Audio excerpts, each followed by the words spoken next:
Halo Sobat DRV, selamat datang di dalam episode Dokter Menjawab bersama dengan Jakarta Varises Clinic. Saya Gisela dan hari ini kita akan bersama-sama membahas topik tentang psoriasis dan jerawat berulang. Saat ini saya bersama dengan dokter spesialis dermatologi, yaitu Dokter Nana.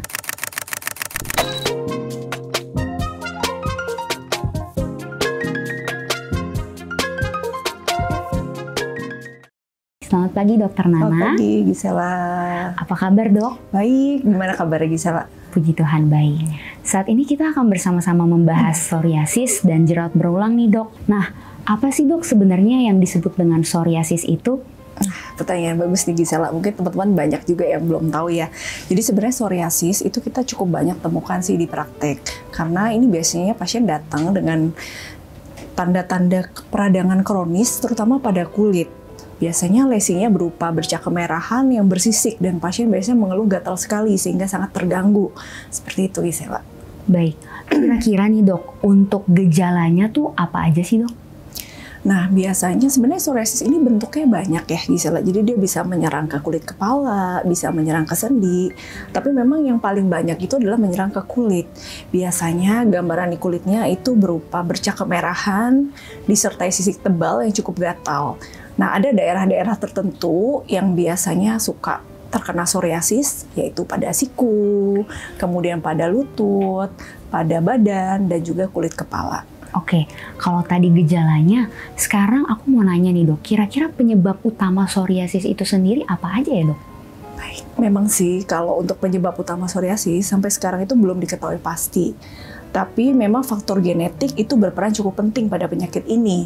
Selain itu, pada beberapa pasien memang psoriasis ini dapat dicetuskan oleh kondisi tertentu. Misalnya pasien sedang sakit berat, kemudian pasien ada infeksi yang dialami, atau pasien stres, itu juga bisa memicu timbulnya lesi psoriasis. Oke, untuk terapi dan pengobatan psoriasis sendiri dok, kira-kira apa sih yang disarankan oleh dokter? Oke, ini pertanyaan bagus ya Gisela. Jadi sebenarnya terapi untuk psoriasis ini cukup complicated ya karena membutuhkan waktu yang cukup panjang untuk menekan keparahan penyakit. Jadi biasanya kalau saat pasien datang, saya akan nilai terlebih dahulu keparahan penyakitnya seperti apa. Nah, dari derajat keparahan penyakit itu, saya akan bisa menentukan kira-kira pasien ini butuhnya terapi yang seperti apa ya. Jadi biasanya pilihan terapinya mulai dari terapi pakai krim atau terapi topikal seperti kortikosteroid, kemudian analog vitamin D, preparat PAR, kemudian kita juga bisa pakai beberapa device seperti contohnya fototerapi, di mana fototerapi itu biasanya kita menggunakan sinar UV dengan panjang gelombang tertentu, jadi lesinya akan disinari seperti itu supaya kondisi kulitnya membaik. Hingga pada kasus-kasus yang berat, kita bisa berikan terapi sistemik atau obat yang diminum ya. Contohnya seperti methotrexate, kemudian bisa juga kortikosteroid, dan hingga ada terapi terbaru Gisela. Jadi ini baru masuk ke Indonesia sih, belum lama. Jadi itu ada namanya dengan injeksi biological agent, seperti itu. Oke dok, kalau tadi Sobat DRV kita sedang membahas psoriasis, selanjutnya kita akan membahas jerawat berulang dok. Nah, untuk jerawat berulang sendiri, itu kira-kira penyebabnya apa ya, dok? Wah, oke. Ini masalah jerawat ini mungkin 90% orang pernah mengalami ya. Iya, betul. Kira-kira biasanya pada remaja, mungkin Gisela sendiri juga pernah kali ya dulu mengalami jerawat. Jadi penyebab utama sih biasanya hormonal. Itu menjawab mungkin kenapa kok kebanyakan remaja yang justru mengalami jerawat. Karena pada usia-usia tersebut hormon-hormon puberti itu mulai meningkat. Sehingga aktivitas kelenjar minyak pada wajah juga meningkat yang pada akhirnya menimbulkan jerawat. Tetapi sebenarnya nggak sesimpel itu sih masalah jerawat. Jadi jerawat itu sendiri penyebabnya adalah multifaktorial. Termasuk lifestyle, misalnya kita suka makan yang manis-manis, kemudian kita kurang menjaga kebersihan wajah, stres, kemudian kurang olahraga, memakai make up yang kurang tepat. Nah, itu seringkali juga bisa memicu terjadinya jerawat. Wah, info yang bagus sekali dok. Nah, selain itu dok, untuk perawatan jerawat berulang sendiri, itu kira-kira bagaimana ya dok? Oke, untuk perawatan jerawat yang berulang, sebenarnya kita mungkin mesti explore dulu ya, kira-kira ini pasien kita itu masalahnya apa? Apakah memang dominan hormonalnya yang kita harus perbaiki, atau mungkin juga lifestyle-nya ternyata yang harus kita perbaiki. Nah, untuk terapi basicnya sebenarnya untuk semua kasus jerawat itu kurang lebih sama. Jadi kita bisa mulai dari terapi topikal dengan menggunakan krim-krim. Contohnya mungkin beberapa sudah pada tahu ya bahwa jerawat itu kita bisa obati dengan krim yang mengandung retinoid topikal, kemudian kita bisa berikan salicylic acid atau benzoyl peroxide, dan juga hingga antibiotik yang topikal. Nah, untuk beberapa kasus yang berat, kadang dokter juga bisa memberikan antibiotik minum gitu untuk beberapa waktu selama 1-2 bulan mungkin, baru nanti kembali ke terapi topikal lagi. Seperti itu bisa. Oke, Dok. Nah, untuk tips pencegahan nih yang bisa diberikan oleh dokter untuk mencegah psoriasis dan juga jerawat berulang, kira-kira apa tuh, Dok?